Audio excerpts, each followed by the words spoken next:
اللہ علیہ وسلم اللہ کے رسول ہیں،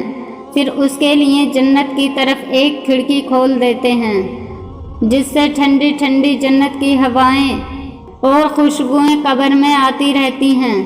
اور مردہ آرام چین کے مزے میں پڑ کر اپنی قبر میں سکھ کی نیند سو رہا ہوتا ہے۔ اور اگر مردہ ایماندار نہ ہو تو سب سوالوں کے جواب میں یہی کہتا ہے کہ مجھے نہیں معلوم ہے۔ پھر اس کی قبر میں دوزخ کی طرف ایک کھڑکی کھول دی جاتی ہے اور جہنم کی گرم گرم ہوائیں اور بدبو قبر میں آتی رہتی ہے، اور مردہ طرح طرح کے سخت عذابوں میں گرفتار ہو کر تڑپتا اور بے قرار رہتا ہے۔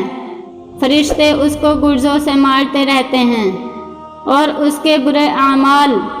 سانپ بچھو بن کر اسے